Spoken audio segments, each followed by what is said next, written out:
And here we go. Good morning, good afternoon, good evening. Welcome to Bwtm Sports and Gaming. If you haven't hit the subscribe button already, please do hit the subscribe button for those of you that are on YouTube. Now, those of you on Facebook, of course, you can't subscribe, but you can like Bwtm online. Do like it. We're not only just doing sports, we're not doing only gaming. Obviously, you know, on the Facebook page, we have a lot of news coverages and a lot of news stories, particularly coming out of the island of Grenada at the moment. We've got another big story coming out for you next week, and we should be doing another show, Grenada Matters, as well. So check that out. For those of you, again, on the YouTube side of things, get across Bwtm online, get across there, hit the subscribe button, hit the notification bell, really important, so you get all the notifications of when we go live. Really, really important there. So my man is in the room, Mr. Ruben Guerrero. Good to see you in the room, my friend. Hope that all is well. So, lots of announcements to make. I've got a big announcement to make in a minute. Yeah, so I hope you all are well today. It's pretty hot. If you hear any noise in the background tonight, you're going to be hearing noise from the loads of seagulls and pigeons that we have here, because I live by the sea. And we do attract quite a few seagulls, so they may just drop in from time to time on the roof and make a bit of noise. Hopefully they won't interrupt. So other than that, hope you all are doing very well today. Okay, so news for our boxing fans around the world. Somebody asked me the question, when are you going to do more boxing interviews? Well, tonight and tomorrow, you are going to be spoiled. Rotten.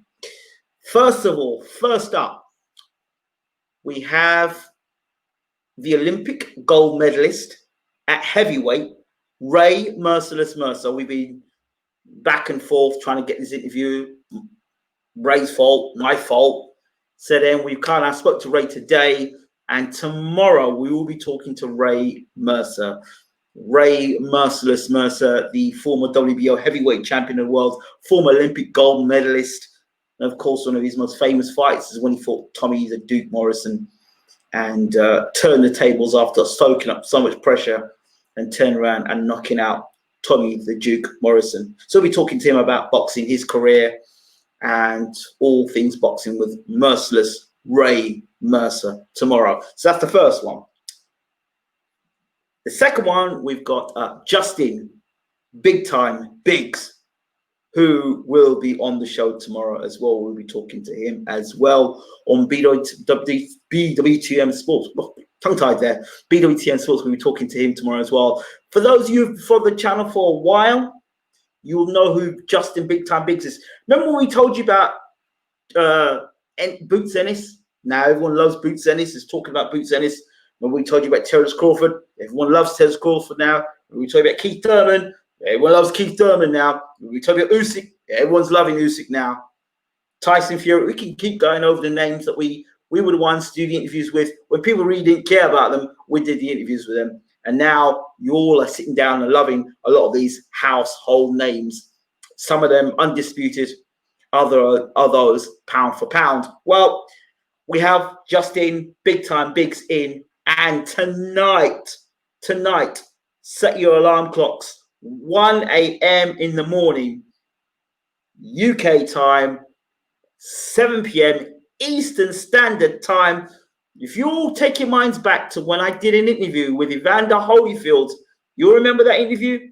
Well, if you didn't, we did an evening just dedicated to talking to all of Evander Holyfield's fighters under the Real Deal promotion. You remember that evening? Well, we did. And to end it off, we spoke to himself, the man himself, Evander, the undisputed former cruiserweight and heavyweight champion of the world, Evander the Real Deal Holyfield. We won't be talking to Holyfield, but what we will be talking to is a young man who lit up the show the last time we spoke to him, Edgar Berlanga, unbeaten, 13-0, explosive puncher and boxer. We will be talking to him tonight on Bwtm Sports Live. So I'm really looking forward to Edgar, and I know that he'll be watching out. So Edgar, looking forward to talking to you again. The last time we spoke to you, you stole the show. And I'm really looking forward to talking to you again.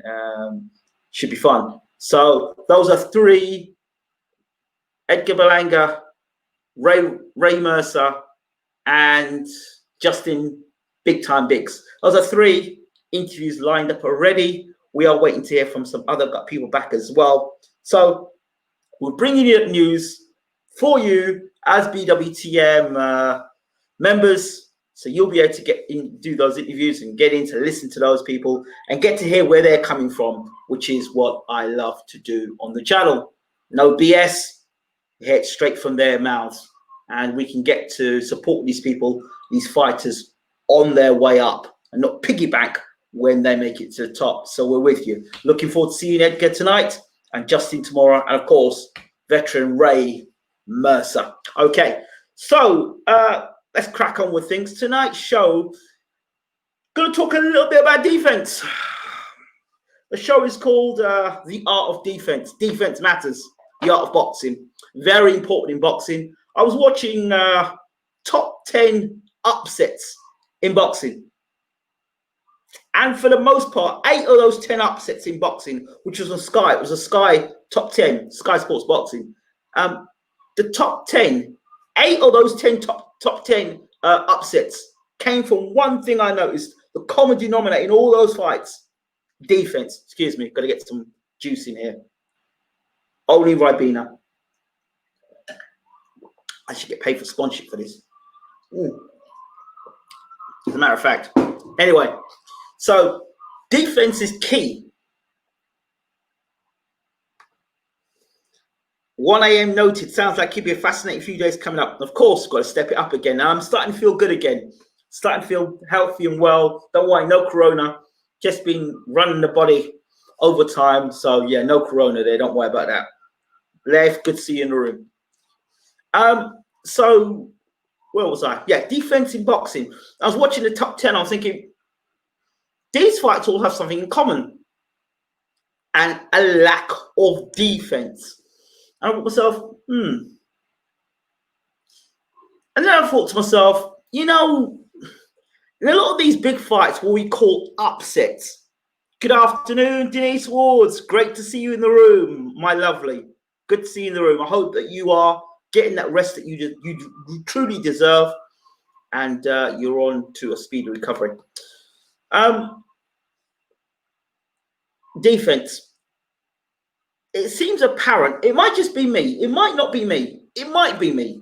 I'm just waiting as well to see if we've got a possibility of somebody else jumping in the room today as well. We're just waiting to see if they will pop in the room. Right. So I'm just keeping my phone by side. Right. The thing about it I've noticed is that with all these supposed upsets in boxing, there seems to be a warning sign before the fighter gets exposed. There's always that warning sign. You always get that moment where that fighter gets buzzed, wobbled, dropped, crisis, and comes through it the other side. Don't know if you've noticed that. They don't get knocked out and they don't get beat, but they have to come through some form of fire. Unexpected fire, i.e. they get caught in a shootout, they get wobbled, they get hurt, they get dropped, but they find a way out of that. Or a person's able to close the range down quicker than you expect them to. A fight, you expect a guy to blow a guy out, you expect him to, he's unknown, and you expect him to just blow the guy out, and he's still sticking around much longer than he should be. And then you see that guy that you is the favorite getting caught with shots that shouldn't be getting caught with. That's your warning sign right there, boxing fans. And as we go into this next era of boxing, this new world of boxing,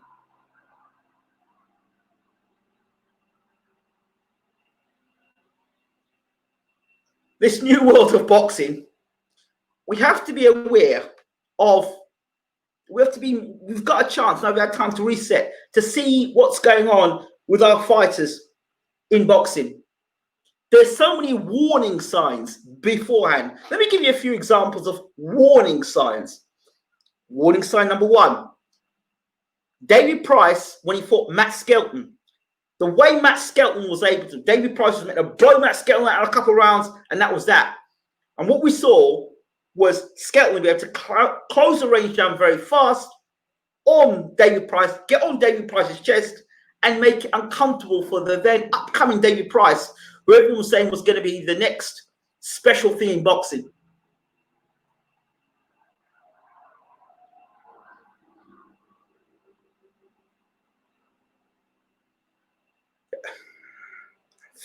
Helicopters or something flying across, that's all.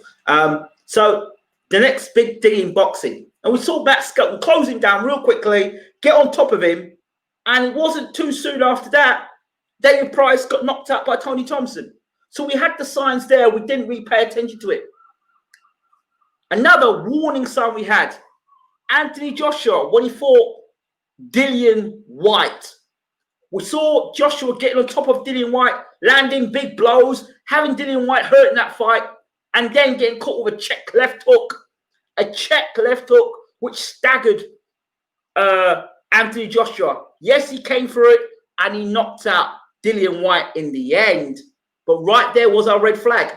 And it was right at that point there. And again, we saw it again when he fought Klitschko. The same similar problems there. Not seeing the right hand, not seeing the left hook, lack of defense. We saw it again. So that when the Andy Ruiz fight came around, it was like, well, I know already he's vulnerable to the left hook. He likes to engage. When he engages, he leaves himself open to the left hook. And Andy Ruiz, if he does that against Andy Ruiz, he's going to come a cropper, because not only has Andy Ruiz got short hands, he's good on the inside. He throws a flurry of punches. So if Joshua does get hit and does get hurt, Andy Ruiz is going to overwhelm him with a flurry of punches. And of course, that's exactly what happened. But let's wind the clock back a bit. The lack of defense. When I mean a lack of defense, another example was Sam Eggington. He fought a guy from, I think, somewhere from Africa. And he came out the first round. Typical Sam Eggington comes out, hands up, but no defense. Starts getting hit with shots. He's chin in the air and starts doing all sorts of this stuff. Because he's done it previously in fights and got away with it. But this guy was heavy-handed. And he ended up knocking Sam Egerton out.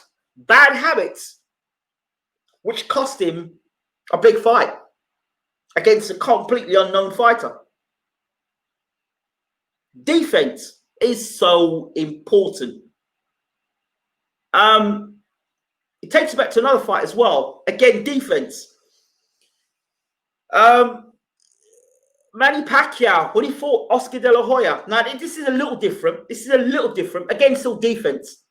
When you can't get out of the way of punches, you know. And I'm thinking more about the Golovkin fight with Manny Pacquiao. You look at how big Oscar De La Hoya is in frame compared to Manny Pacquiao. But De La Hoya's feet were almost flat to the canvas at the time, and he had very little movement and was really hoping on using strength to try to overpower Manny Pacquiao, even though he boiled himself down to weight for extra speed. In the end, he couldn't land any significant punches on Pacquiao because Pacquiao was so fast. And all Oscar could do was put his hands up. But he's still getting hit through the middle of his face and getting all over the place. Couldn't get out of the way. Again, defense, but that's a different situation there because De La Hoya himself was a faded fighter and had come down in weight and was dead at the weight. So it's a different situation. What can we learn about this? What can we learn from this, boxing fans? Well, number one thing is this. Do you think we'll see a shift in matchroom fighters going to BT? Question mark. I'll tackle that. I'll definitely tackle that one. But let me get back to this defense thing, and then we can obviously take on other topics, GB boxing. So I'll come back to that comment, definitely. So what can we learn from defense or fighters that lack defense? Well, first and foremost, there are a lot of people on you that watch YouTube or watch a lot of boxing, particularly up-and-coming fighters, and they watch a fighter throw punches and knock guys over that they should knock guys over with. All right, guys, you should be knocking over. That's what you're meant to do.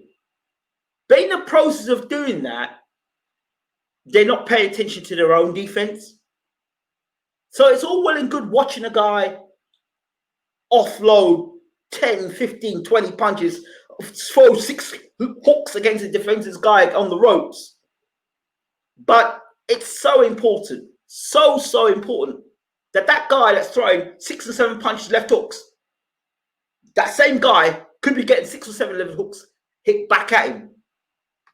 So it's important that we know that our guy, the boxer we're looking at, has got defense as well as offense. It's all well and good throwing punches at a guy, a punching bag, a guy you're meant to knock over, a guy that's limited. It's all well and good doing that. The warning signs are when you start getting hit with punches back and you can't get out of the way of the shots. That's a problem. Again, Mr. Ruben Guerrero, here's the warning sign here. Bwtm. This is a guy that you love. I told you about the Kawanaki situation. When you fight with your chin, fight with your face, and you stop shots with your chin, eventually you're going to meet a guy that's going to take your chin off.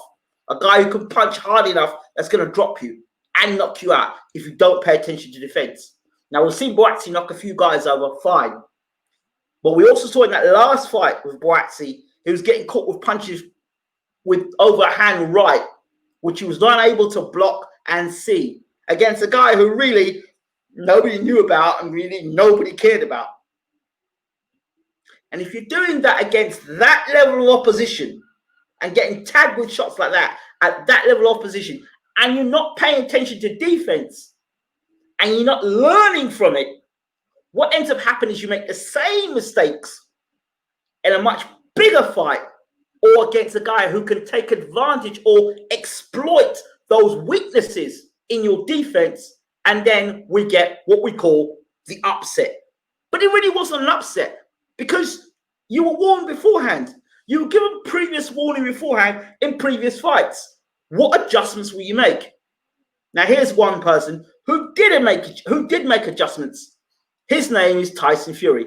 I remember Tyson Fury getting dropped by Cunningham, getting dropped by, I think, Nevin Pajcek, and getting caught. Fury had a problem with the right-handed orthodox fighter, shorter than him, chucking the right hand over the top. And Fury had a problem he couldn't see that shot well. So I asked, if you go back and look at an interview I did, it was the second Chisora fight. And I posted it recently out there on Instagram and on Facebook. But it was an interview I did with Fury. He says he's one of the guys who knows so much about boxing. So he was talking to me, talking about how he rated my knowledge about boxing. So I said to Fury, look, I've noticed in your career, the second fight against Chisora at the Peacock Gym, I've noticed that you seem to have problems with guys who are shorter than you, 6'2", 6'3", the shorter guys who throw the right hand over the top. He said to me, yes, I'm aware of that, but watch what I will do on fight night against Derek Chisora, and you will appreciate it. What does he do when he fights Derek Chisora? He switches from right hand to southpaw. Okay? Taking that same right hand that Chisora would throw, taking it away from Chisora, and causing another problem for Chisora altogether. And then on that night, we saw a complete boxing masterclass from Tyson Fury. So that's someone who actually knows something, who actually had the boxing, who has the boxing IQ to make a difference. Here, watch this now. Watch what I mean. This is an example of what happens in boxing. People who ignore the red signs. Think you're being overly critical. Bwtm didn't panic, he got caught. See, this is the sort of thing, this is the sort of mentality with certain people within boxing who watch boxing. They don't see the signs, right? And Bwtm is no different to anybody else in the world. It doesn't matter if your name's Bwtm, it doesn't matter if your name is Khan, it doesn't matter if you're Olympic gold medalist, It doesn't even matter if you're triple world champion. It doesn't make a difference. Defense is defense. 101 in boxing. If you don't block, if you can't protect yourself from shots in boxing, you will get knocked out. It will happen eventually. You're going to get tagged. You're going to get caught. You're going to get knocked out. And you end up getting knocked out by guys who don't expect you to get knocked out by. So the fact of the matter is, at that level of boxing, you should not be getting caught with those sort of shots at that level of boxing. And if you do get caught with shots in boxing like that, there needs to be an adjustment. Said, you know what? Listen, I got caught with too many right hands there. You're not going to be getting caught with them kind of shots. Not at that level. Not at that level of boxing. You should be getting caught with them kind of shots. No. Who was that guy? Who was he? No disrespect to the gentleman, but who was he? You should not be getting caught with shots. That's my point. You should not be getting caught. Boxing is a game of percentages. The less punches a person lands on you, and the more damage you can inflict on the other person, that's the art of boxing. Hit and not get hit. Right? It's exciting for the fans to see you slug off, and every fight you're in is a tear up. That's great for the fans. But the fans are not looking after, it's not, the fans ultimately, when you're laying in that hospital, very few of them fans are going to come and see you. Do you understand? You have to look after yourself and your lifestyle and your well-being. And you're important. You matter. Do you understand? So forget what the fans say.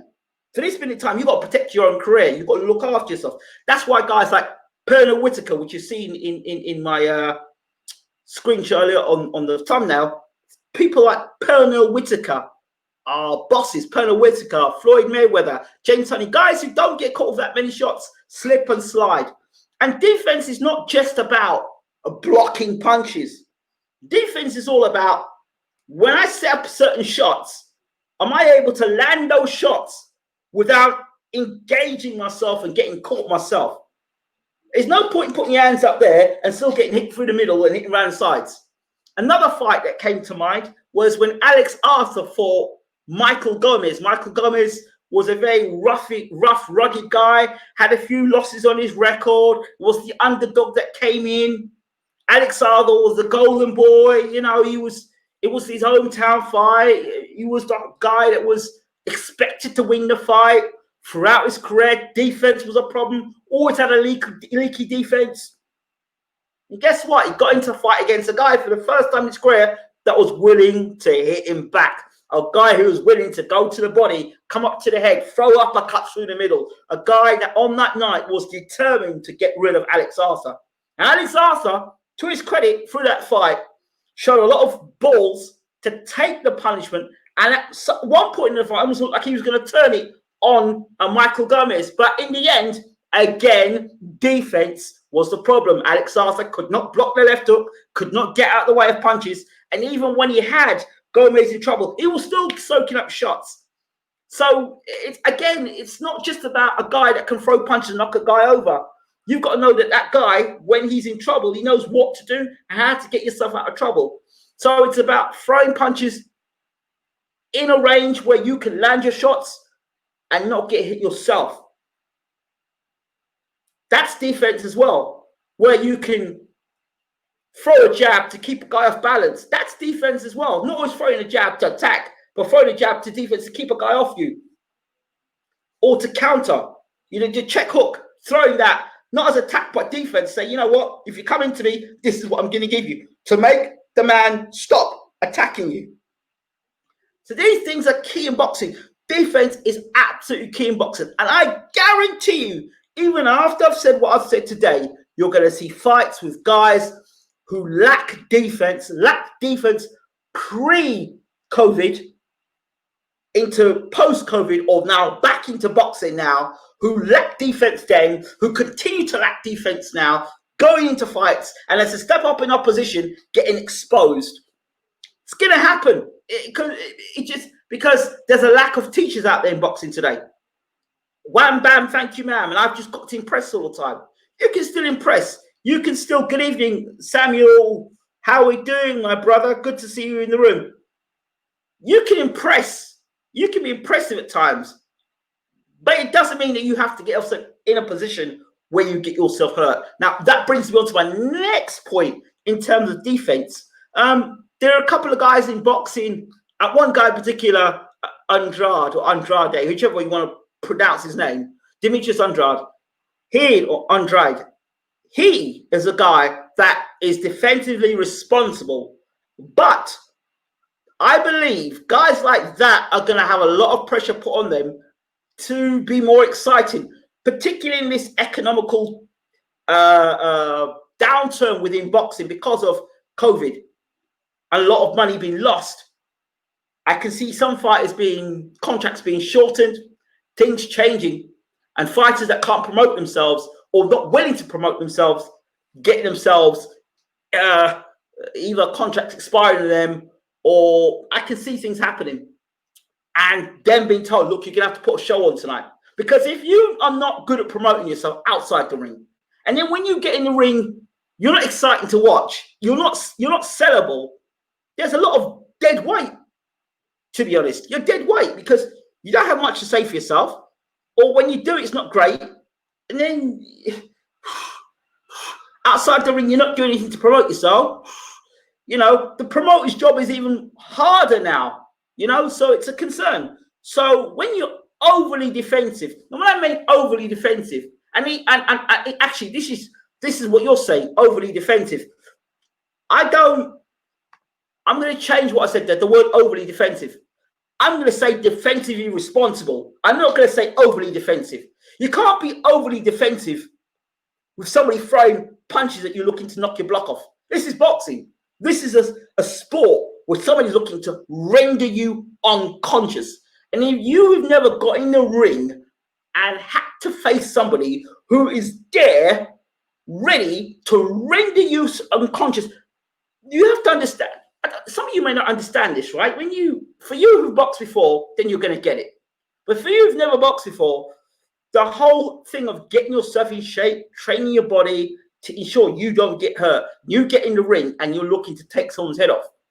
And you know that person on the other side of the ring is looking to render you unconscious, put you to sleep, hurt you, cause you pain, break your jaw, smash your ribs, cause you internal damage. This is not a joke.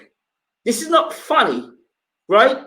And so defense is key.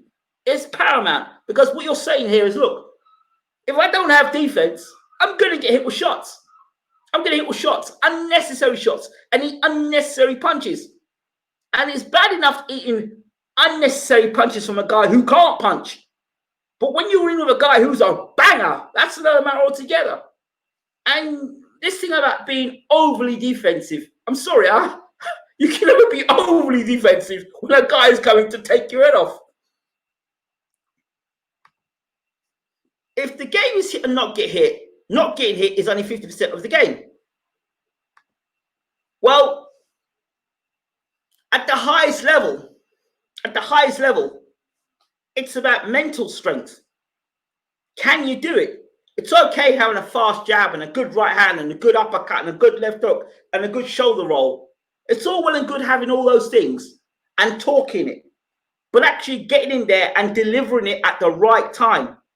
When to throw the jab, when to throw the right hand, when to throw the uppercut, when to block, when to slip, when to counter. That takes a tremendous amount of skill set to do that against another guy who has equally the same intention to block, slip, land punches, and win as well. You know, these things are taken for granted in boxing. There is two sets of people I think there are in boxing. There are those who appreciate the science of boxing, and there are those who have not got a clue what boxing is about. Those who appreciate the science of boxing, slipping, showing shots on the inside, counter punching, making the guy miss, making them pay. There's that stuff. And then there's guys who just want to watch two guys in the ring slam, bang, and punch one another left, right, and center. That's fine and good. But that's not boxing. That's not boxing science. And so what happens is you get that, and you get a guy like Gatti. That's great for that level of fighting. But then you try and put a guy like Gatti in a ring like Mayweather, Yeah, it's for the most part, it's brutal because what ends up happening is Gatti's got no defense against a guy who's a sharp puncher who not only has a great defense, who's got a great offense as well. So you know what's going to happen there for the most part. Unless he gets through something sneaky, for the most part, you know what you're looking at. Absolute carnage. So you're a perfect example of defense, a defensive fighter who is, or a guy who's defensively sound against a guy who isn't defensively sound is Mayweather versus Gatti. Great example there. Gatti, great warrior, lots of big heart, throws a lot of punches, takes a lot of punches, but that when you come against a professor of boxing, you start to get picked apart and you start getting walking onto shots because you've been doing it all your career and getting away with it. And that's fine. But then when you step up a level against guys who can make you miss and make you pay, and they're actually practicing the art of boxing where it's defense and offense, there's a problem.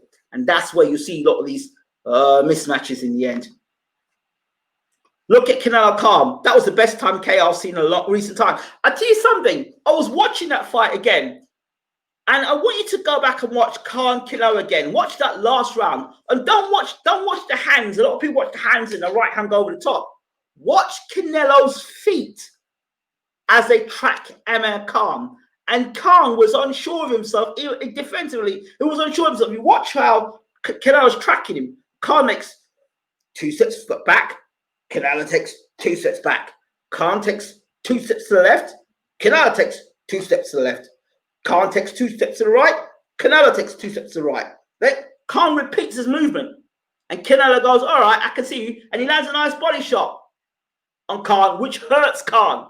And Canelo knows he hurts Khan, which disrupts Khan's thought process. Like, oh, shit, I got hurt with that shot. And that really hurt me. But I don't want him to know. And then you see the punch afterwards. The big right hand on top, boom, one shot, and knocks Khan out. But it was a body shot that set it up. And that was because Canelo was tracking him, tracking his feet. Go back and watch it. Forget looking at the hands of Canelo and Khan. Look at the feet of Canelo. And look at Khan. And watch how Khan's feet and Canelo's tracking Khan. Absolutely masterful stuff there by Canelo. Got to give a man credit where it's due. And that's an Olympic silver medalist, yeah? I didn't know Canelo won any Olympic golds. That's an Olympic silver medalist. Being tracked down, walks down, and then just boom. You could say weight and all if you want, but Khan had the speed and he was outspeeding Canelo, but Canelo had him under control, just waiting and timing. Boom, one shot, all over. Khan was falling to so many Canelo traps that fight, but there you go, there you go, there you go.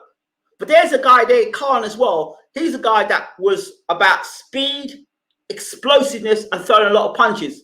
But when it came to being defensively responsible, he got exposed a long time ago. That Khan's a very good example about what I'm talking about defense here. Khan got exposed well before that fight with Prescott. He got exposed when he fought Willie Lemons. We got warned about Khan way before the Prescott fight. Go back and look at the Willie Lemon fight. Go back and look at the Michael Gomez fight. 2 fights there where Khan's defense was shocking. But we just brushed it aside and said, that's all right. Don't worry, Amir. It's okay.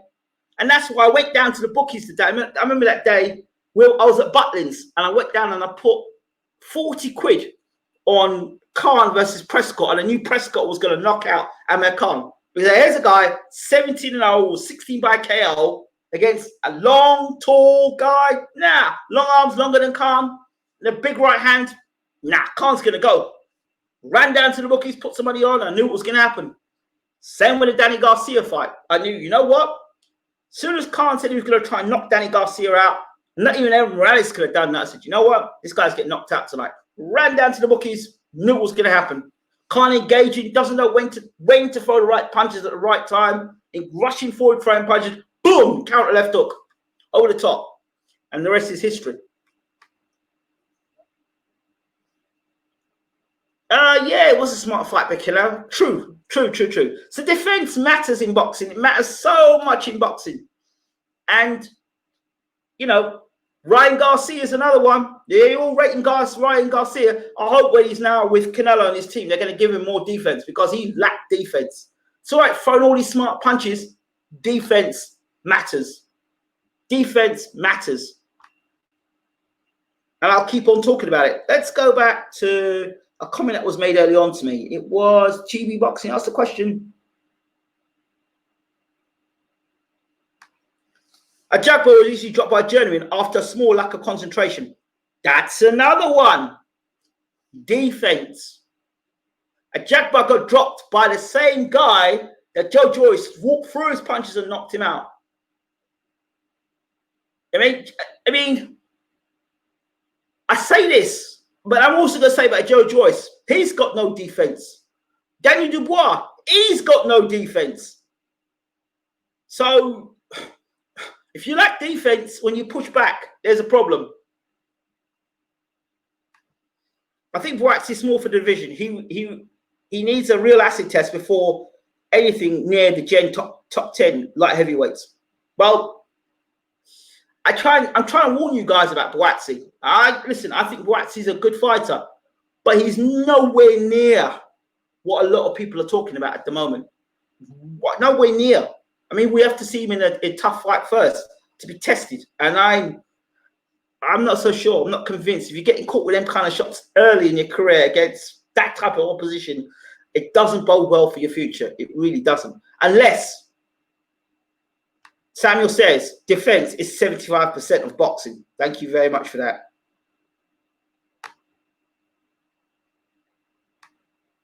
First jab from Prescott wobbled calm. Yeah, it did. Garcia left hook is elite. Is it? Is it elite? Let's really look at that statement. Danny Garcia is one of my favorite fighters. Elite. Elite. Okay, how many world-ranked fighters Danny Garcia knocked out with that left hook? Talk to me. Didn't knock out Thurman, didn't knock out Porter. I wouldn't say it's elite.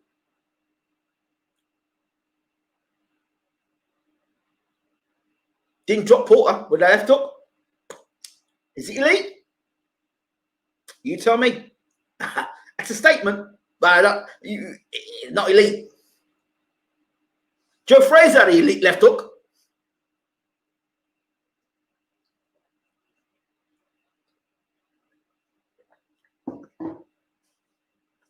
I wouldn't say that Danny Garcia's got elite left hook.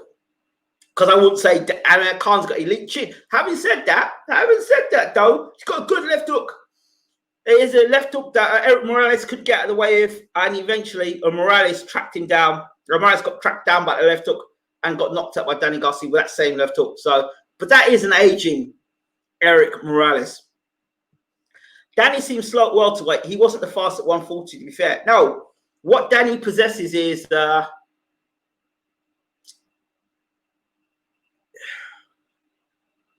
keeps coming. One of Danny Garcia's best fights was against the big puncher from Argentina. I thought it was one of Danny Garcia's best fights. The guy against Argentina, I forgot his name again, big puncher.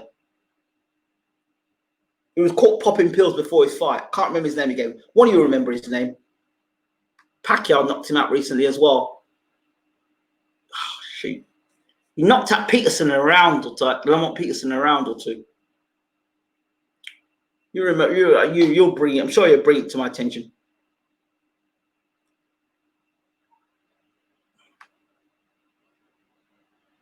Let me go back now. I'm going back to this comment you had here. Didn't panic when he got caught. Okay, I'm going to go back to this comment again. The fact of the matter is, that's because of the level of opposition. Imagine Callum Johnson hitting with that right hand and over the top. Imagine Anthony Yarde hitting with that right hand. Imagine Sergey Kovalev hitting that right hand. You'd have reason to panic yourself as a fan. All right, let's go back a second. Let's go back up here.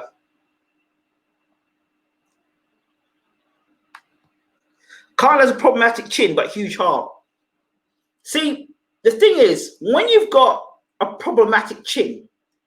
But look, hold on a second. Thomas Hearns had a problematic chin. But his jab was fantastic. He worked his jab and a better jab, and he worked defense. When you've not got a great chin, it's probably best not to fight with that chin, which means you've got to reduce the amount of times you're getting hit on it. And the only way you can reduce the amount of times you get hit on that chin is by working on your defense.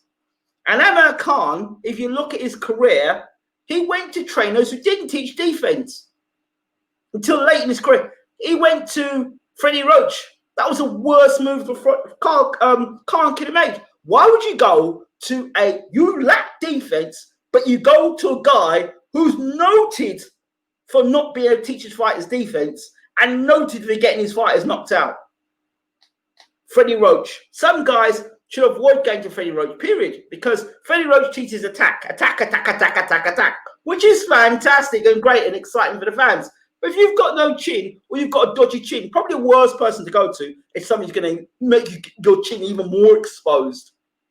You really want to go to a guy that's going to settle you down, and say, hey, you know what?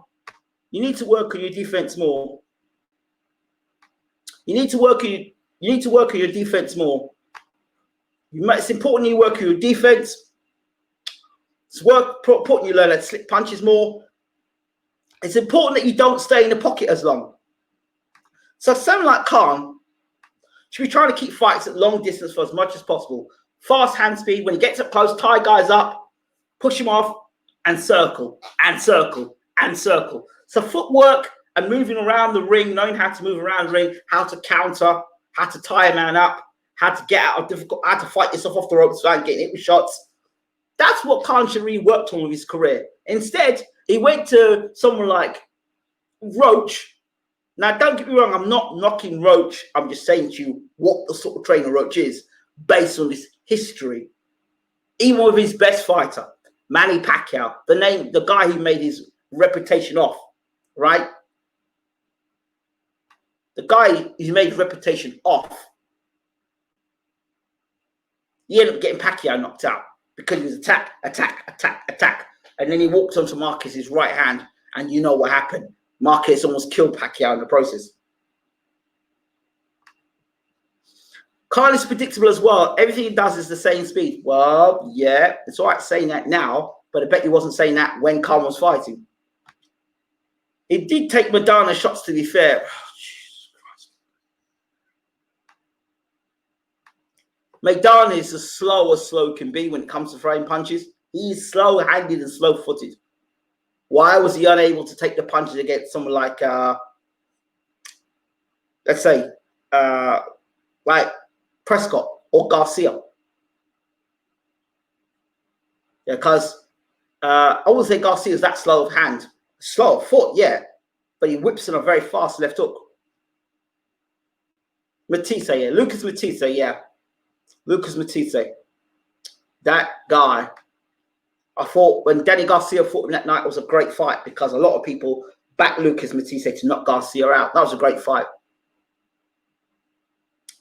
Let me go back now. Let's go back to what I was talking about earlier. There was a question I was asked earlier. Do you think we'll see a shift of matchroom fighters going to BT? Well, this opens up a debate for another conversation altogether. Now, I was having to think about this the other day. Actually, yesterday, brought to my attention.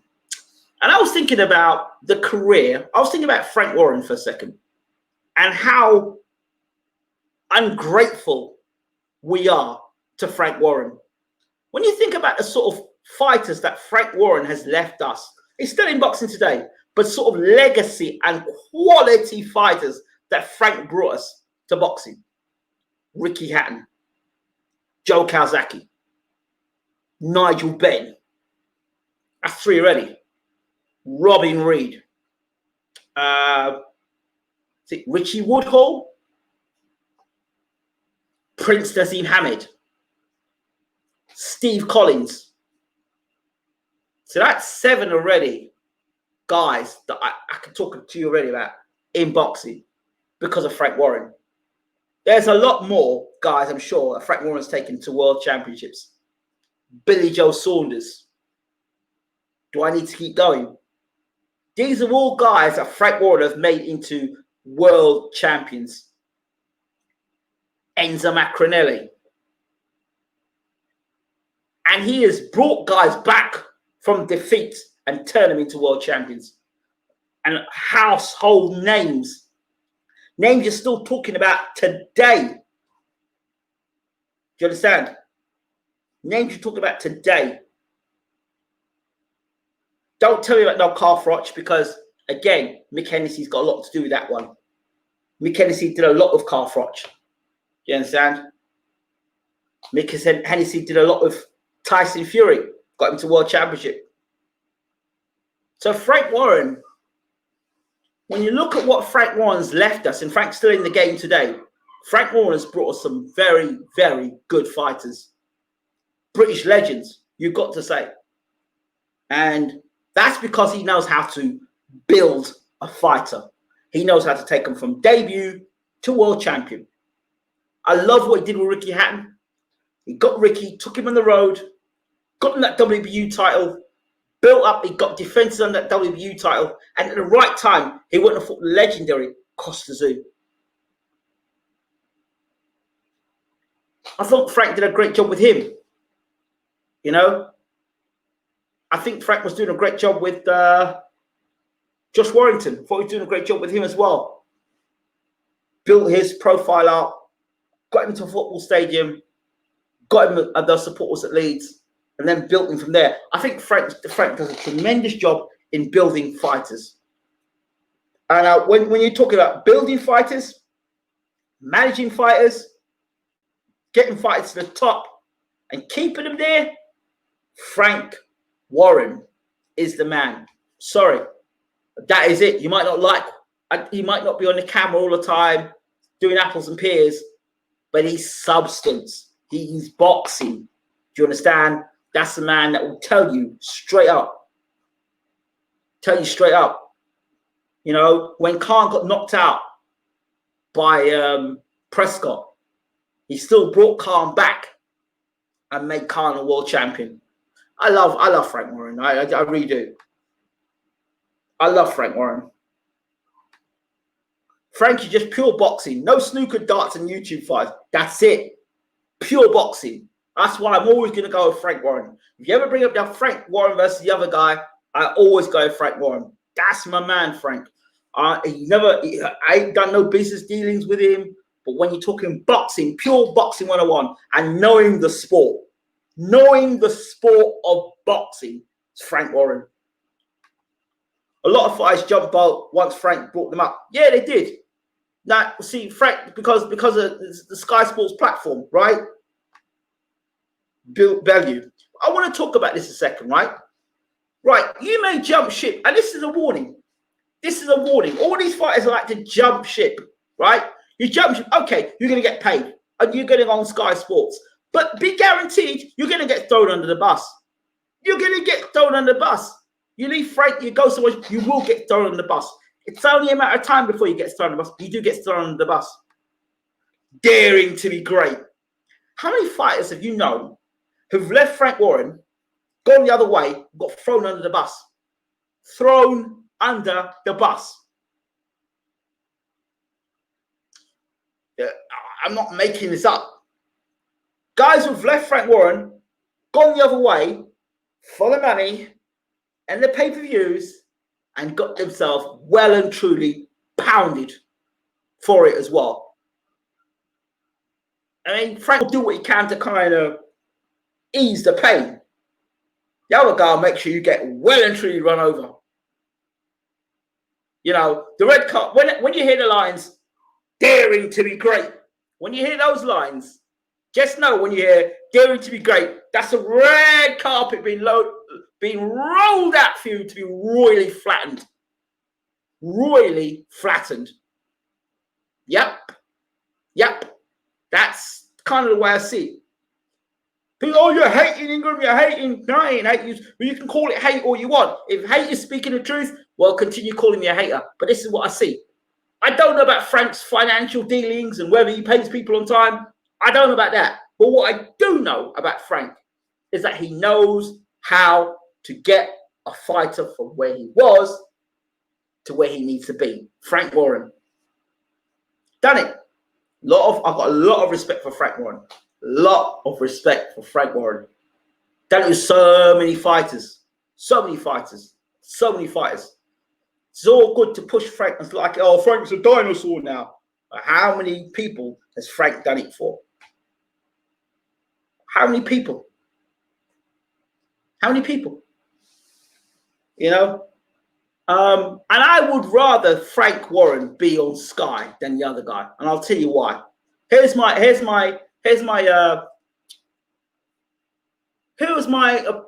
proposal or my thought process with Frank Warren. If Frank Warren were to go on Sky, if Frank Warren to get the Sky deal, here's how I see it is. You would have got, in the time that the other guy's been in office at Sky, if Frank Warren was in that same office, you'd probably got more pay-per-view stars. Why? Because one guy knows how to build champions. One guy knows how to build champions. The other guy knows how to, you know, he's like McDonald's. Do you know what I mean? McDonald's. Care till they're gone tomorrow. As soon as by the time you buy the burger, by the time you buy the meal, and you're sitting in a chair and you have your meal, you've got to get out and go. The next person's coming in. That's it. Is it's a conveyor belt of guys that don't last. Guys that don't last. You know what I mean? You tell me. Your prized possession. Anthony Joshua was your prized possession. Keeping that guy unbeaten was important. No. You decide to avoid Trevor Bright and you decide to go instead and go with Andy Ruiz. Arrogance. Kell Brook. That guy was to be a pay-per-view star. He was going pound for pound ranks. Kell Brook. He was getting there. People like Keith Thurman were talking about Kell Brook. What do we get? Kell Brook moved up 2 weight divisions to go and fight Golovkin. Finished him, ruined him. Never the same fighter after that. Khan. How much did that fight, him going up to fight Canelo, take out of Amir Khan? It must have done severe damage. That knockout defeat to Canelo. And here we go again. I would not be surprised now if we get Brook versus Crawford to finish beating up the one-eyed Kell Brook. I say one-eyed because I don't think he can see much out of that other eye. If Ruiz wasn't Mexican, I don't think Hearn would have picked him.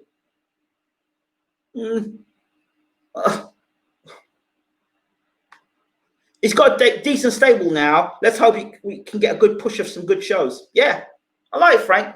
I mean, even when Frank was on had them BT shows, he had some really good shows, really good scraps. When the other guys put a whole heap of garbage on Sky Sports, right? I'm not saying that Frank didn't have some poor shows, but he had some really good nights on BT Sports. Really good nights. And let's not forget Box Nation. Hey, let's not forget Box Nation. When Frank was getting us all those fights in America, people forget about Frank Warren and Box Nation. You forget all about that. Remember, we had all those fighters around for Box Nation, and we got all those fights in America. We got Terence Crawford fighting in America, Thurman fighting in America. You remember all those big fights we had for Box Nation? Okay, Box Nation's production at times wasn't great, and I never was a great fan of Bunts in that sense, but it was good. It was good. I think they should have had a younger crowd and more younger guys on the show. I like the way they brought other boxers on the show and sat down and talked. I love that stuff about it and it was more relaxed. I liked the Box Nation setup more than the Sky setup. Everyone seems a bit tense around Sky, but at Box Nation people seem a lot more relaxed. Eddie did Kell bad. Brook did nothing after beating Paul. That's it. That's it. Defenses against you. You look really at what he has done with certain fights. Okay, signs Danny Jacobs. And signs Usyk, and signs Luis Ortiz, and so Usyk's first fight, who was it against? Chaz Witherspoon. Second fight against Derek Chisora. Seems a common sort of thing there. We've got now Luis Ortiz. His first fight was who? Malik Scott. His second fight was who? Dave Allen. I mean, come on. Come on. Frank Warren got shot twice by a masked gunman in 1989. Some say it was disgruntled under his promotion, Terry Marsh, but he was acquitted. Yeah, I did. I know about that. I know about that. Definitely. I heard that stuff. I heard about that. It's because Frank, it's something to do with Frank not paying on time or some nonsense like I don't know. Not my business. And I don't really talk about stuff like that. But yeah, that's Frank's business. It's not my business to get involved with.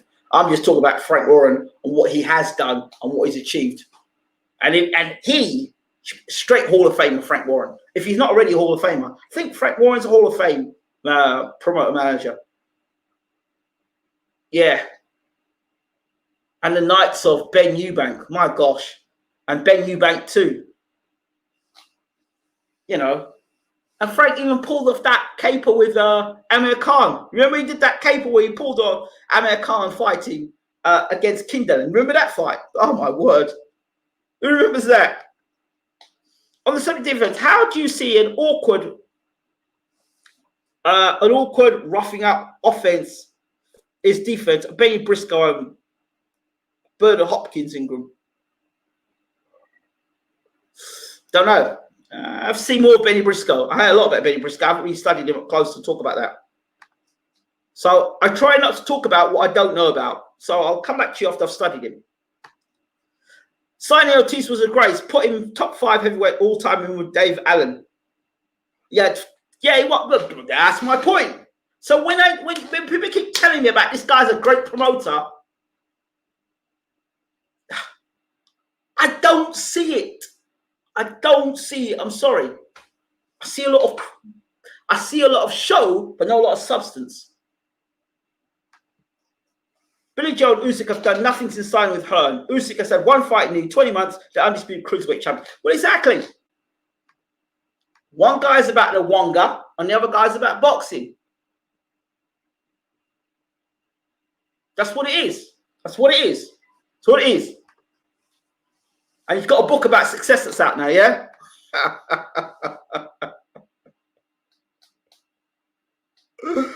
Oh, dear me. Dear me. I've always thought that he's a fraud, and I've always thought for years that he's going to do a runner.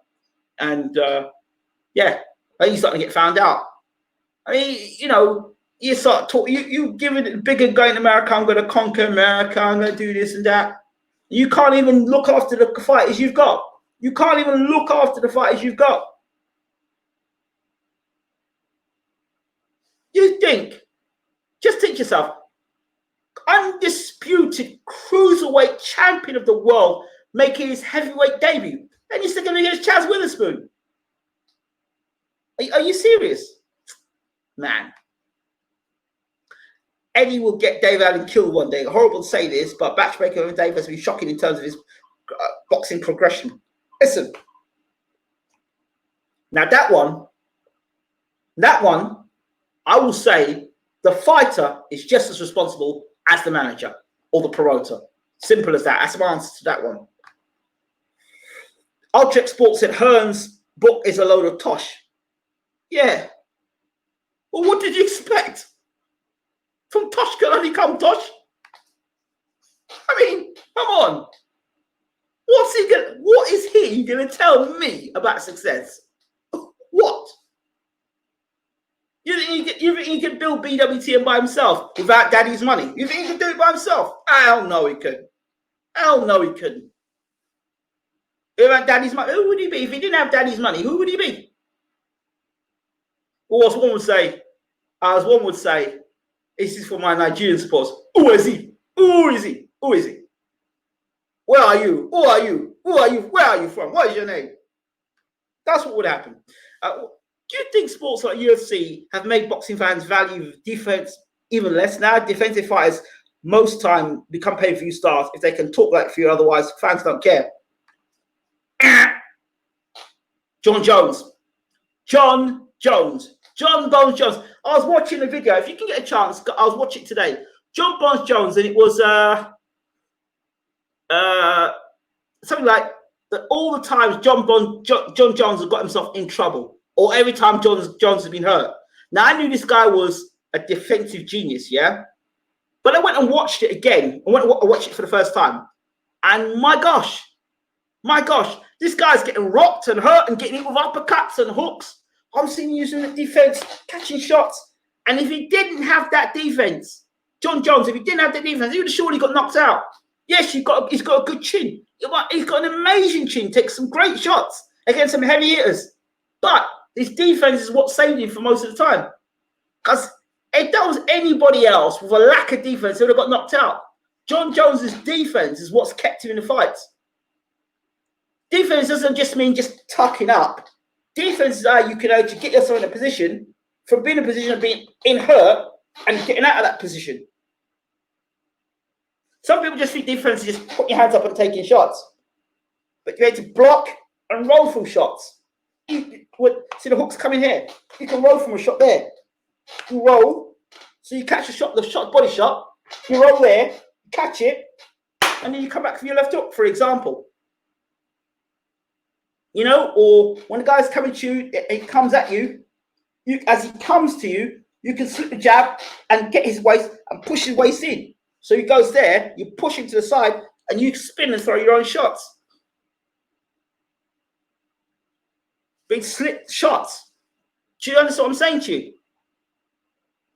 Sam Egerton and Dave Allen never learned defense, that's for sure. Yep, and people continue to support this thing of not protect yourself. Eventually, if it hasn't happened already, someone's going to break for that Dave Allen chin. Break that Dave Allen chin. I'm telling you.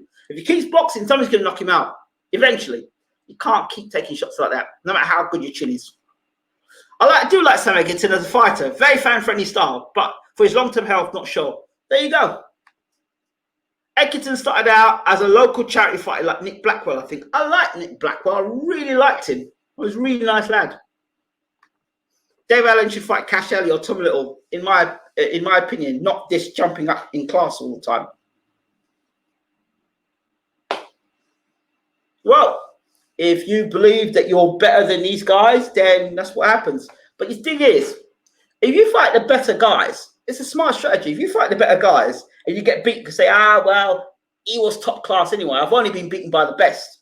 You know when people say, he's only been beaten by the best guys? Yeah. Because you always fight the best guys. Now, if he gets beat by Tom Little or Cash Ali, then he's not being beat by only the best guys. And then you could say, well, there's his level right there. But if you saw Leroy Thomas, and Leroy Thomas went twice 12 rounds with Dave Allen, and then you saw what Joe Joyce did to Leroy Thomas, it shows you levels right there. Yeah, Egerton started out to become a journeyman originally. He has won the Commonwealth, British, and European, so fair play. Yeah, that's right. But you can win British, Commonwealth, and European. But if you've got no defense, those guys he fought obviously didn't at those levels. Those guys did not expose, or he fought guys that was not able to exploit that defense. Go back and watch the fight. He got knocked out in 2 rounds. Allen got to a point where he outpriced himself out of Hugh Fury fight. He judges himself by his best losses. That's it. I can go 12 rounds. I've never been knocked out. I put in a crowd, my Twitter followers, and I'm prepared to fight against the best. That's it. Egerton is fighting Cheeseman soon. Cheeseman will beat Egerton. Allen mugging up fans by jumping classes. Yeah, well, fans allow it. Fans allow it. No point coming there moaning about it. Fans allow it. If fans allow it, if fans decide to pay the tickets for it, then fine. If they keep, some people say that Allen's world class and he should fight Deontay Wilder and because he beat Lucas Brown. How would you train Dave Allen, and would you match him in his next 3 fights, Ingram? Well, I'll tell you a little secret. Before Dave Allen got beat, I was behind the scenes trying to set up Dave Allen to train with James Allen this year. So that was the plan, to get Uncle Bashir to work with Dave Allen. That was the plan. But there were people around that at the time that when I was trying to help Dave, don't worry about England, we're talking rubbish. Don't worry about England, we don't know. People were whispering and talking crap about me. Well, I warned Dave, I said, Dave, they're going to turn you into a journeyman. Their plan is to turn you into a journeyman. That's before he got beat. Now, I used to have Dave on my show nearly every week. So that gives you an example. That's why I could see what was going to happen with Dave Allen's career. How would I train Dave Allen? 3 things I would do with Dave Allen. First of all, I would give him a cross-arm defense. Cross-arm defense, yep. And I would get him walking guys down, walking guys to the ropes, and working body attacks. From round 1 to round 10, body attacks. So I would get Dave Allen to be throwing lots more body shots. Lots more body shots. Lots more body shots. That's the first thing I would do. Dave's got a good jab and he's got decent power. He's got good power. So Dave, work ethics. I want to see him work more. But the most important thing about Dave Allen, body shots, yes. Body shots, uppercuts, cross-arm defense, walking guys down. But the most important thing about Dave Allen, and the most important thing for Dave Allen, is here. It's not here. It's nothing to do with his balls. It's got nothing to do with his heart. It's got everything to do with his head. Dave Allen needs, with all due respect, he needs a psychologist, a sports psychologist. That doesn't mean he's got anything crazy with him, but him to be focused on the night. Focused. Not trying to be the clown, focused. You could do it, because I think Dave Allen lacks self-belief at times. I think on the outside, he gives all this, I am this and that. But inside, I think he lacks self-confidence if he really can do it. And I believe if Dave Allen got a sports psychologist, and he needs a mentor, not just a guy who's going to hold pads up and go all day, throw combinations. He needs a guy that's going to say to him, mix it up between being constructive criticism. He needs somebody who's going to be able to use the praise burger on him properly. What I mean by that is, for example, hey, look, Dave, you're a good fighter. So, for example, Dave comes into my gym. I say, Dave, look, mate, you're a good fighter. And I will show him why he's a good fighter. And I will show him clips in the fight and say, look, this is you. This is you against Luis Ortiz. This is you against Dillian White. This is you against Tony Yoka. This is you. This is you, Dave. You do belong at this level, right? And people go, what do you mean? You do belong at this level. You didn't get blown out and around, did you? So you do belong at this level. But the application, we need to retune. We need to refine your application in these fights. You've been in with some of the best fighters in the world. No, bums, you've been in with some of the best fighters in the world. And you showed heart, and you showed guts, you showed determination. And at a time where I don't think you were best equipped to deal with those fighters. So the constructive criticism there would be, listen, Dave, so we're giving him the praise. We're giving the constructive criticism. We said to Dave, look, Dave, I tell you what, Dave, I think now, stop the clowning around, right? Forget the posting on Instagram, trying to be a hero on Instagram. Forget that stuff, right? I want you to dedicate it in the gym. I want you to dedicate every day in the gym. I want you living, sleeping, eating in this gym. In fact, I will take you away from Doncaster. We're going away to States for X amount of time. And you're going to sleep, eat, drink, shit, boxing. You're going to watch boxing videos, and you're going to watch fighters who's got a similar style to yourself. Cross-arm defense, working the body, working the head. Okay, so guys his height, you're looking at Mike Tyson, you look at Rocky Marciano, those type of guys, short and squat. Joe Frazier, looking at even smoking Burt Cooper, guys are short and squat. We've got to get inside. Even looking at guys like Evander Holyfield, how Evander Holyfield will get inside and throw combinations. And I said, Dave, get one of those fighters, emulate one of those fighters, pick one of those fighters that emulate you think that you love, and let's work on that.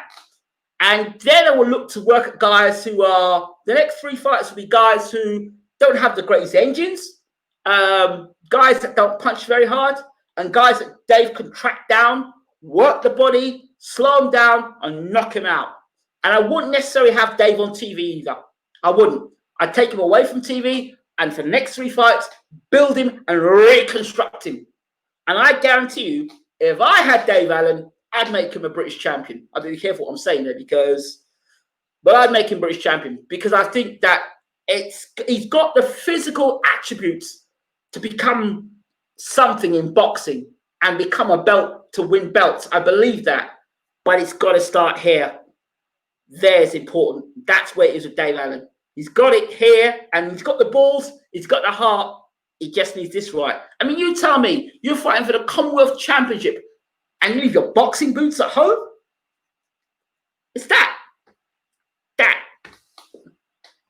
So, Chris Congo. Luther Clare's a domestic fight. Any predictions, England? Don't know about that, but I do know Chris Congo, and he has been on our channel before. I'm happy for Chris Congo. I wish him all the best. That's all I can say to him. Great domestic fight. Okay. Let's see what it says there. Yeah, I agree, Ingram. Dave seems to have a mental ceiling. He needs to break through it. Mental ceiling. I think I've always thought with Dave, it's something back in his childhood that I think that is, and I think he needs to break out of that before he moves forward. He needs that detox. He needs to clean himself out. Oh, while I'm at it, I can't show you, but yeah, he needs to clean himself out. Really does. Yeah, it seems like Dave's been treated like a punch bag for some time, sparring top heavies when he wasn't even near a level. Listen, Dave Allen. I remember having regular calls with Dave Allen when he was out sparring guys out of Spill Cup, out in the stick sparring all these top heavyweights, sparring Tyson, sparring this person, sparring that guy. He was in camp with Eddie Chambers. So Dave Allen has had a wealth of experience. Huey Fury, he had a wealth of experience around him. Dave Allen. I'd love to see Dave Allen stick with Peter Fury, but again, if you're going to be with Peter Fury demands comes like military type training. And if you don't really want to be in there, you want to be more, the joker of the pack, then Peter Fury's camp is really not the place for you to be.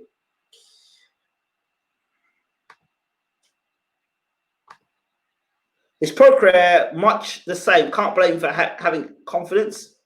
Dave got paid £1,000 versus Luis Ortiz. That was disgraceful from her, and that was when Ortiz was in line for Joshua. Yeah, well, you need somebody to protect Joshua from Ortiz. That's what it was. They didn't have much confidence in Joshua beating Ortiz. Yeah. So that's that, really. I think I've come to the end of my blowing my trumpet for the day.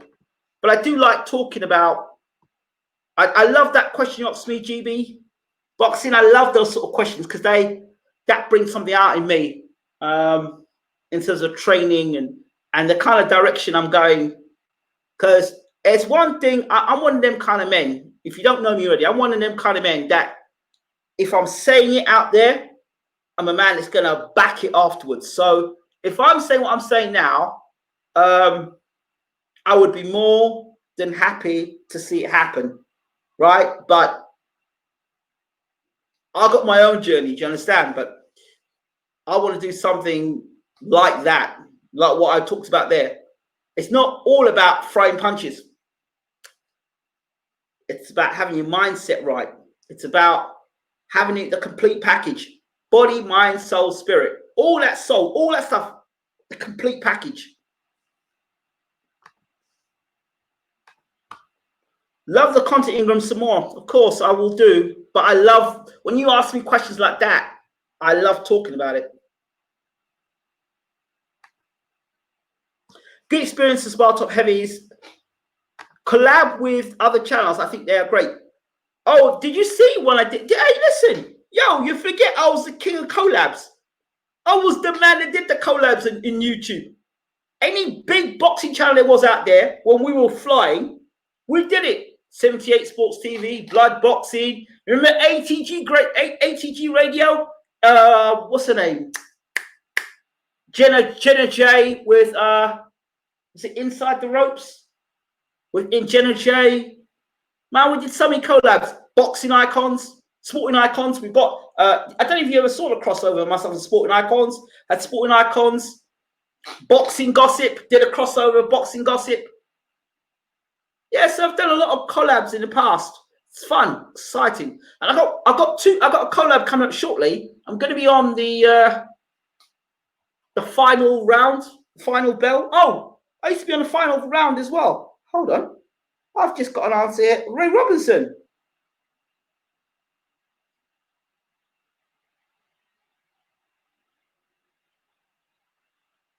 Just to remind you, Edgar Berlanga live tonight on Bwtm Sports, 1 a.m. UK time, 7 p.m. Eastern Standard Time. I'm just talking now to Ray Robinson.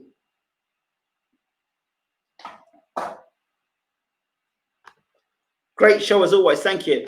I think they are great. Thank you. I just watched the Icons collab show. Yeah, that was one. That was one.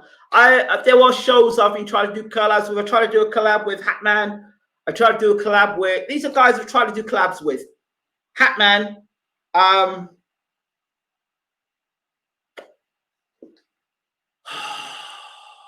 Dwyer. Who else? What did I do collab with? Shoot. Oh, I used to have a channel before.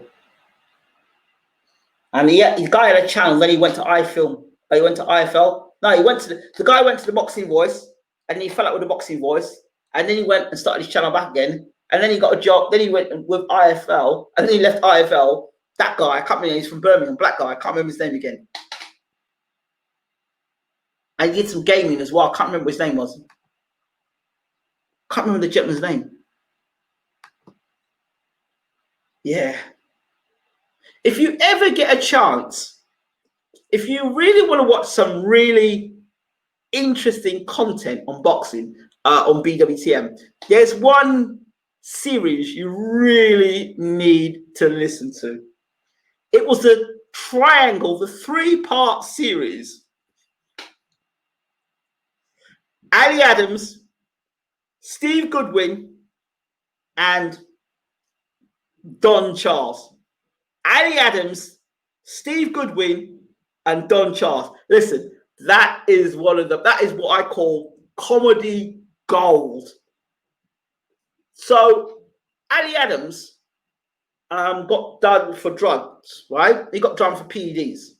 So Ali Adams says he took the injection, put the injection in his neck. Don Charles said he stuck the injection up his ass. So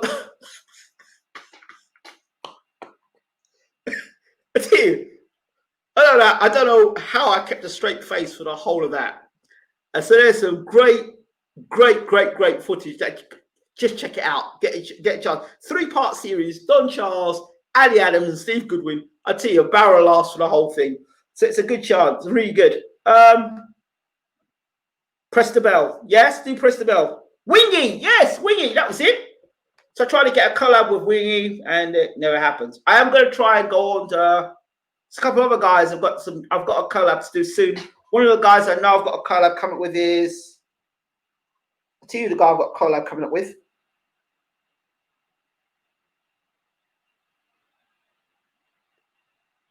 Everybody wants to do tomorrow's interview. Everybody wants to do tomorrow. What is it about tomorrow?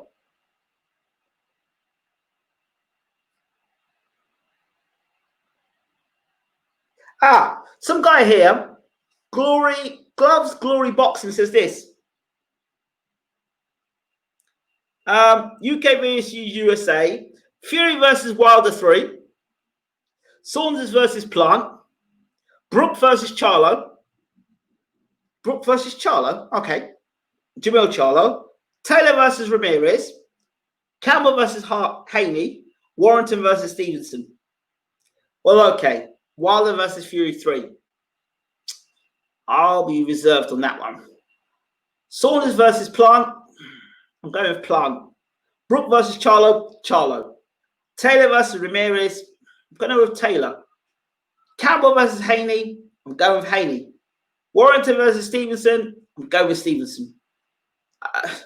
I'm just going with the skill levels there. And apart from Saunders, because I think Saunders, the best of Saunders we've seen, I think Caleb Plant is very underrated.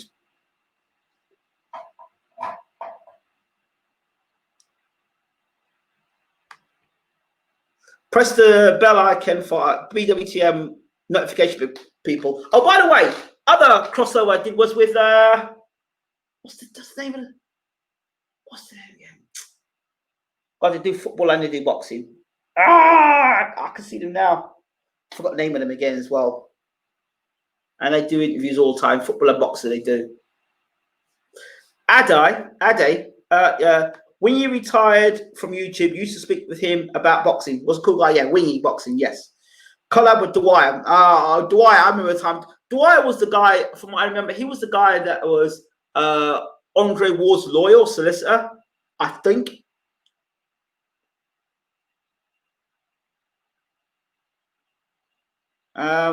Wingy is still on YouTube. His channel is Wingy Gaming, strictly gaming now only. Okay, maybe I could do a collab and gaming one evening. Dwyer, LOL. Thank you for stopping by. Yeah, got love for it. You know, collabs I would love to have done. One of the guys I loved in boxing was the Big Ragu. He was an absolutely wicked. He used to break down fights, amazing. The Big Ragu. He was amazing. He was one of the guys I loved watching in boxing. So Big Ragu was one. Gargy Grill Boxing, the original gang of Gargy Grill Boxing, they were amazing when they came out. They inspired me to start a channel. So Gargy Grill Boxing, check Gargy Grill Boxing out as well. Collab with Mark, Unrivaled Boxing Talk and News would be brilliant. Yeah, I like him. He's cool. He's really good. I like him. Like his stuff. Real good. Caleb Plant versus Dave Benavides would be a good fight. I hope that happens. Yep. Hello. Was Team Wilder now reserved? I wouldn't say I'm not Team Wilder. You see, this is your biasness coming in now, Ruben. Let's get something straight here. I'm Team Boxing. I'm not Team Wilder, right? If I see something, I think, hey, this don't look right. I'm going with that guy because I see something I don't like or I like, right? I'm not just going to say, oh, I'm Team Wilder. Because when you say you're Team something, it means you're for something, it means you're against something, which means you can't see and be balanced. So, no, I don't agree with you. I'm not Team nothing. I'm Team nobody. I'm Team Bwtm. That's what team I am. How would you match Chris Eubank Jr. against anybody who can box, who's got a jab and can move? And I love Chris. Oh, okay. Didn't know about Wingy. Cheers for that. Yeah, I know. He doesn't discuss boxing now. Don't blame him. Dwyer is a mad guy. Yeah, he was Andre's lawyer. There you go. Dwyer. Yeah. From a complete stranger online. Yeah, he's a mid-range hooker. Anytime Dwyer picks someone, he goes opposite. Hey, you could say the same thing with David Hay, actually. Boxing beats and rhymes and Mark are good, yeah. Yeah, boxing beat. Hey, yo, you don't forget. You must have forgot. You must have forgot. Bwtm Online. That was the original boxing channel, right? That was the original boxing channel. Boxing beats and rhymes. EJ Boxing. That was old school. Yeah, them guys are cool. I'll always be cool. Dwyer picked Joe Hanks to beat Joe Joyce. He has some crazy picks. We all have crazy picks. We all have crazy picks. And we all get it wrong. But the thing is, which is I don't get, David Hay gets 95% of his predictions wrong. But you still listen to him. LOL. Let's hope Roy Jones let's hope Roy Jones actually has Eubank Jr.'s attention. Listen. Roy Jones is training Chris Eubank Jr. how to get knocked out. You heard it first here. Roy Jones is training Eubank to get knocked out. The guy didn't have defense in the first place. So you're going to Roy, of all people, to teach you defense. Yeah. Roy's defense was put his hands up against the rope to sit there. That was Roy's defense, right? That was Roy's defense. Watch Roy's career. Roy Jones was great on the front foot. As soon as you put on the back foot, Roy just did this. He just put his 2 hands like that and just sit on the ropes. That's all he did. And stay on the ropes. That's all Roy. Listen, I am not knocking Roy. But it's what we talk about defense. Roy's gonna get Eubank knocked out. And I like Chris. He's gonna get Chris knocked out. You can't beat Roy Jones. And you know he's already trying to be Roy Jones. Now he goes and trains with Roy Jones. Roy Jones, Muhammad Ali, Prince Hassim Mohammed, and Floyd Mayweather are 4 of the guys responsible for getting 80% of the boxers getting knocked out. Why? Because they're trying to emulate somebody else's style, and they ain't got it. They haven't got the speed, they haven't got the reflexes, and most of all, it's because they haven't got the boxing IQ. So they watch it on YouTube, they try and do the same things, and when they get out there, it's not them. So they get, and that's what happens. This is what happened to Chris, unfortunately. Chris needed somebody who was going to give him solid how to throw the jab, how to throw the right hand correctly, you know, how to block a jab, how to slip the jab, how to come inside, use more of head movement. But all right, wait and see. We'll come back to this Roy Jones, Chris Eubank Jr. story again, because I love Roy, I love Chris. Not a good look. David Hay and Carl Roach scored 10-10 rounds all the time. Yeah, of course they did, but they work for Sky, isn't it? They're company men. Remember Dwight doing 40 minutes breakdown of how Canelo can beat Wilder? Ouch. But he has that voice you can listen to all day. He has that voice that you can listen to all day, please. Hay is a great talker for sure. He can sell nearly anything. He could sell you a piece of doo-doo and say, this is the best doo-doo you've ever seen. It's the eyes in Hay. It's the best doo-doo you've ever seen, you know. And this doo-doo, you know, I walked in the room, and when I saw this doo-doo, it was like magic. It had gold dust come off it. Yeah, you've got to get it, you know. I'm telling you, this is the best doo-doo in the world, and it smells great. Yeah, I'm David Hay.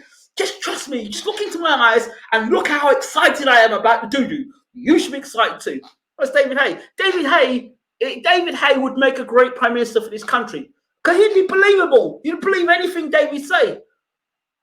David would make you believe anything. He would make you believe. I love David. David's funny, man. I love David. I remember when I got an interview with David. I remember I asked David. I did an interview with David, and I asked him a question. I asked him what he thought of when George Groves, when Carl Froch, when they shake George Groves' hand, I pulled George Groves over, and George Groves' mouth went open. They asked David a question. He couldn't stop laughing. You must check it out. David Hay. The interview's on Bwtm online. Love David Hay. He's one of my favorite. I can listen to David Hay talk all day. Listen, when David Hay used to talk, I used to say to everyone in my room, wait, stop. The president is talking. He has an announcement to make. That was for the Chisora fight. And every time David would come up with that suit and that white, that blue shirt, he'd come out like he's making some statement at 10 Downing Street. He said, oh, if somebody comes into your house and you know, somebody comes into your house and tries to attack you, of course you got to defend yourself. I defend myself. And then he said the thing about the gang rape on Sky Sports or Sky News. And he just casually made the statement. He said it, right? And I'm like, David, you can't say things like that on Sky. But he got away. He got away with it. I'm like, David, that's a shocker. You can't say things like that about a one-sided beating. Like, I said, no, you can't do that. You can't say that, David. But David got away with it. David got away with it. Now, if Tyson Fury had said the same thing, we all know what happened to Tyson Fury. And that was around the same sort of era.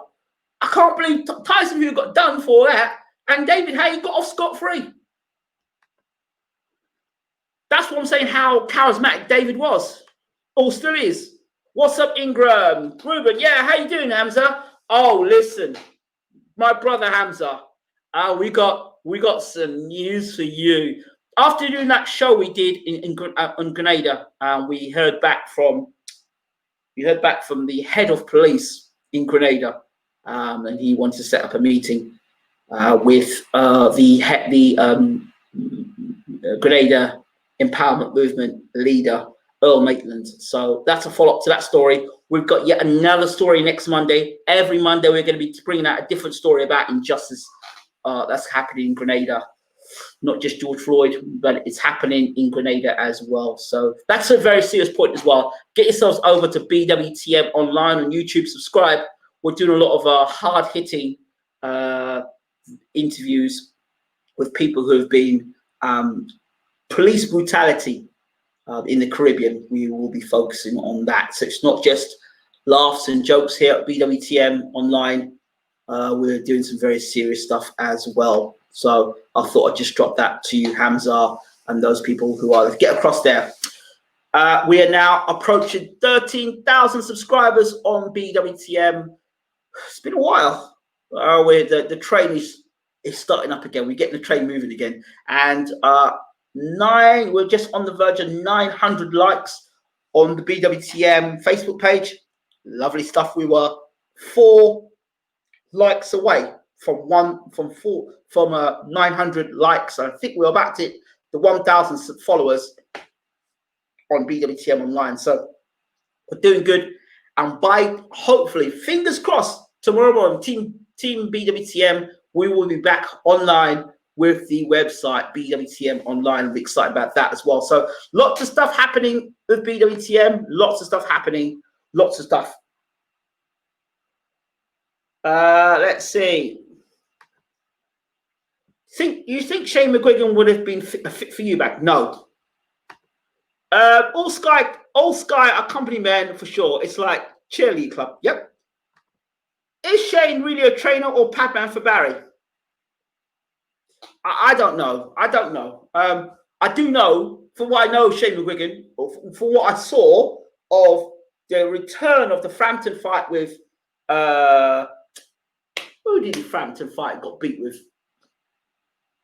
Santa Cruz. I said to everyone in the rematch, Santa Cruz is going to beat Frampton. Frampton was one-dimensional in that fight, and Santa Cruz showed them what one-dimensional was all about, and they weren't able to make the adjustments. I judge a trainer by what happens in the ring and what happens with their fighters and what they tell their fighters. I don't judge a trainer by their last name or who they've trained, but what they're training. And what they're training is what I see in the ring. I want to see game plans. I want to see change of game plans. I want to see adjustments on the fly. I want to see what the trainers say in the corner. I don't want to hear cheerleading and talking about firemen and screaming at the fighter. I want to hear clear instructions that the trainer's got a minute to tell the fighter what he wants to see him in the next round. And I want to see, look, we've been working on this in the gym. I want you to switch to this game plan or that game plan. That's what I want to hear from a trainer. I want to see if a fighter's got himself in a situation. I want to see the changes. Don't tell me about names. Tell me about adjustments in the ring. How do those trainers make adjustments in the ring? That's key. McGuigan, let's see. Let's go back. Let's see. Let's go back a second. McGuigan has a Coley, Campbell, Billum Smith, all good boxers. It was a blow for him losing Josh Taylor, though. Yeah, but so I could have Mayweather, Pacquiao, Sugar Ray Robinson, and Henry Armstrong all sitting in a room with me. That don't make me a good trainer. That does not make me a good trainer. You're giving me names of fighters that have accomplished something, but that doesn't mean anything to me. I want to know, what adjustments do you make to these fighters? Will he change a Coley style? Will he make a Coley more aggressive? Will he give it to Coley more defense? Will he give a Coley more variety in his punches? Will he stop a Coley looking like he's Henry Wande Part 2? What will he add to Luke Campbell? That what Luke Campbell already has? Fighting in the Olympics, being a top fighter, being a top amateur, being a good pro. What's he going to add to that? Don't tell me about what McGuigan is in terms of his name and his father's legacy, because Shane McGuigan is based on Barry McGuigan's achievements. That's it. And you can't tell me he trained Carl Frampton, because Frampton was a good fighter before Shane McGuigan. So that don't count. Give me a fighter McGuigan's trained from the start of his start. Rock bottom. Don't no train with someone else before and brought in. Guy who's trained without from debut to champion. Then we'll talk to you about Shane McGuigan. Until then, cut it. David Haye is one of the best we've ever produced. Yeah. Man like Haye. Why do people not talk about Enzo Macronelli for a second? And Carl Thompson. Why are you talking about Carl Thompson? Didn't Carl Thompson school David Haye? And he became WBO champion. People don't talk about Carl Thompson. Very underrated fighter.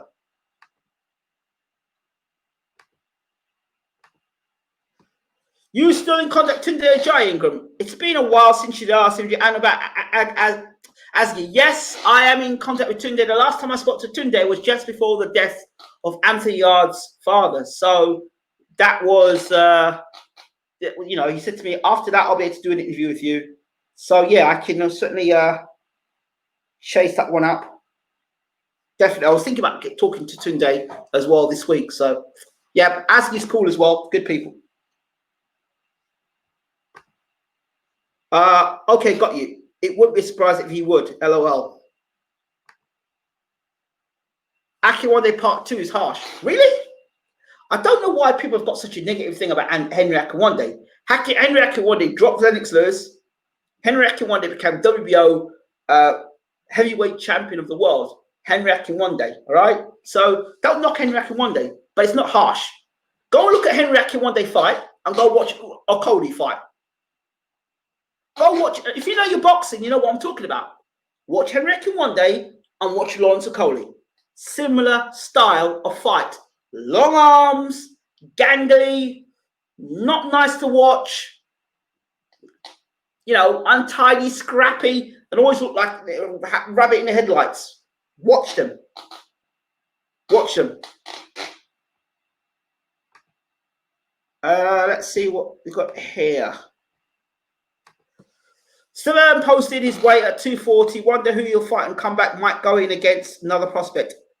Yep, my brother Berman. So I was meant to try and get an Instagram video with him to do an Instagram interview.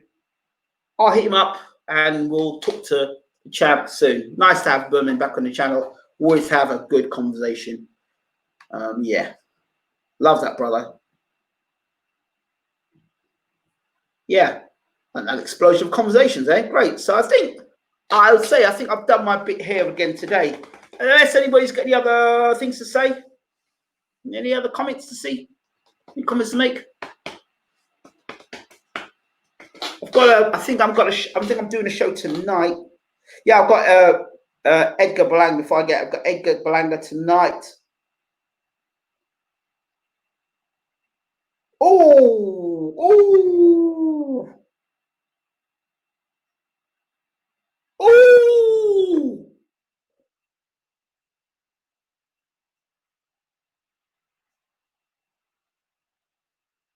4 p.m. my time. I'm training Holyfield. Where did you hear that? Ooh! I didn't say that. Oh, I think we've got an interview here.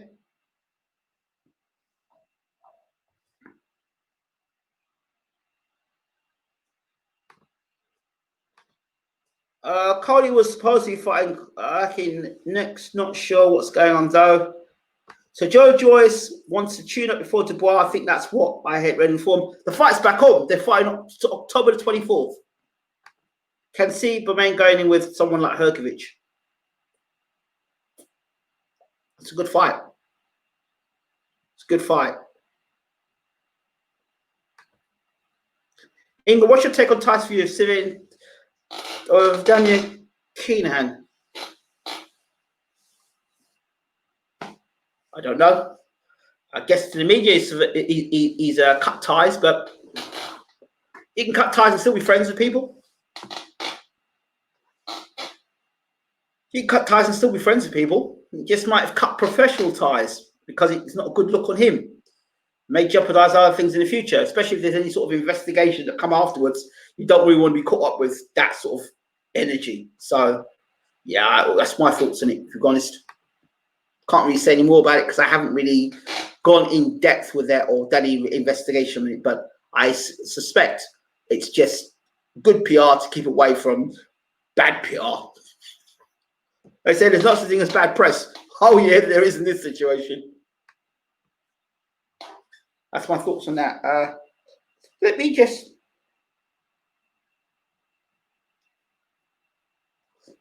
check this out a second. Excuse me 1 second.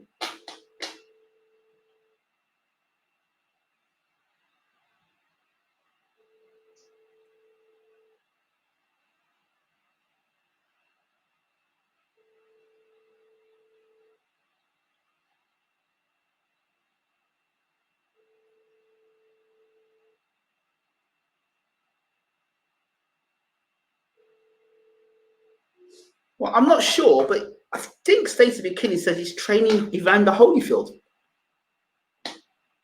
Don't know how true that is, but we'll find out. I think we've got an interview with him today, 4 p.m. his time, Vegas time.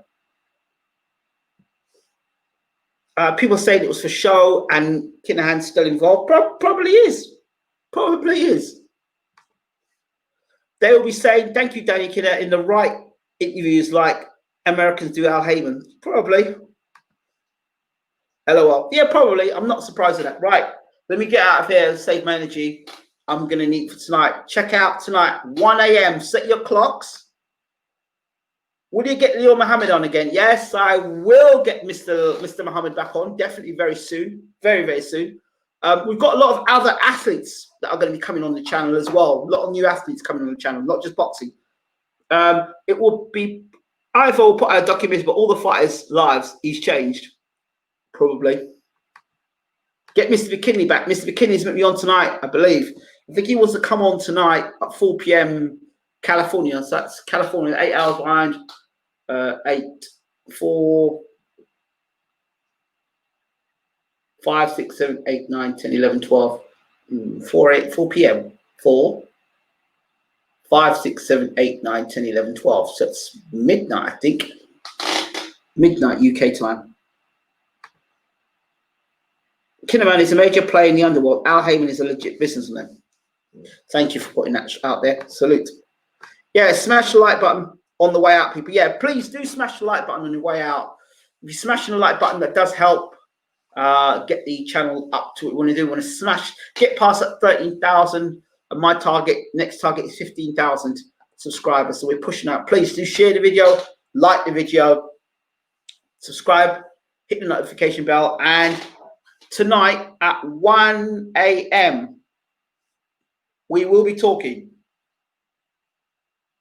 Oh, hello.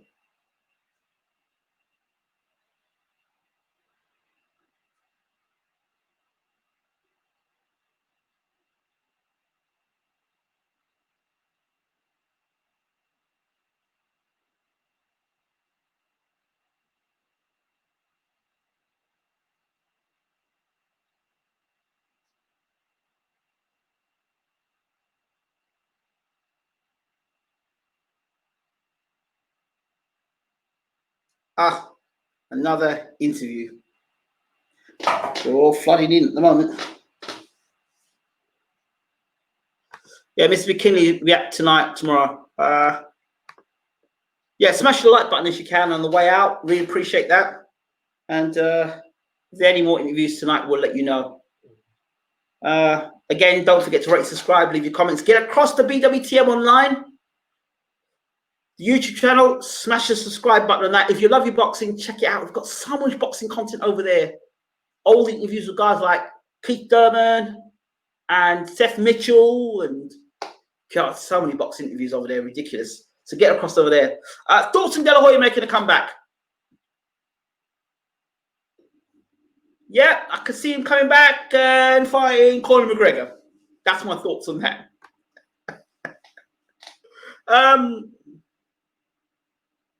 Yeah, De La Hoya. Yeah, the two fights I can see De La Hoya coming back in and making a hell of a lot of money on is it's 3 fights actually I can see De La Hoya making a lot of money on. 3 fights that makes De La Hoya a hell of a lot of money. Fight number 1, De La Hoya versus Mayweather 2. Big fight, lots of money, lots of grudge, bad feeling, Mayweather versus De La Hoya 2. I'd pay to watch it just for the drama in it. The two don't like one another. They never have done. I think never will do. 2. De La Hoya versus Conor McGregor. The UFC, he's retired from UFC. And he say, so if he's retired from UFC, he's probably training in boxing now. De La Hoya, McGregor, yes. And the third fight, it's pretty obvious. De La Hoya, Manny Pacquiao 2. Why? Manny Pacquiao's older now, and De La Hoya may want to try and get some revenge. Why not? De La Hoya, Pacquiao 2. It'll be interesting. Pacquiao doesn't throw as many punches as he used to. De La Hoya might think, well, now he doesn't throw as many punches. He's not as explosive. I might be able to get him now. Now, forget Sugar Shane Mosley. I don't want to see Sugar Shane Mosley box again. Nah. I don't want to see Sugar Shane Mosley fight no more. I don't want to see Sugar Shane Mosley fight no more. Done Sugar Shane Mosley. No more Sugar Shane Mosley. No. I love him. Sugar Shane Mosley was a bad man at lightweight. I loved him at my lightweight. He was good at welterweight. But Vernon Forrest, man, took him to pieces. Took him to school. Took him to school. Man, it was I think he was the first guy. He was second. Was he the first guy to beat De La Hoya? The second guy to beat De La Hoya. No, he's the second guy to beat De La Hoya. Second guy to beat De La Hoya. Mosley. Mosley jumped from lightweight right up to welterweight and whooped De La Hoya's ass. Right, let me get out of here. I'm going to get some rest. I might go and play either some PS20 tonight or Football Manager or Everyone's Gone to Heaven. I don't know which one. Make your choice. Everyone's Gone to Heaven, Football Manager or PS20, please. Somebody let me know in the comment section very quickly which one you'd like me to play tonight. Football Manager, PS20, Arsenal, managing Arsenal on Football Manager, managing Arsenal on PS20, or Everyone's Gone to Heaven. Ruben Gray, have you heard that Sugar Shane talked recently? He shouldn't be boxing anymore. He shouldn't. Yeah, he shouldn't box no more. He certainly should not be boxing anymore. Ruben, can you give me a suggestion very quickly? Football Manager, PS20, or Everyone's Gone to Heaven, or something else.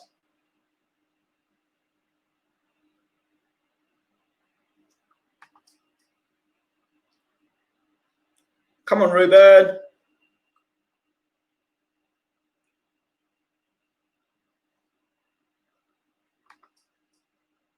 Everyone's Gone to Heaven. All right, I'm going to play Everyone's Gone to Heaven. Right.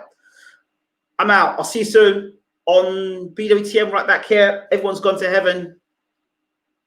Let's see what happens next.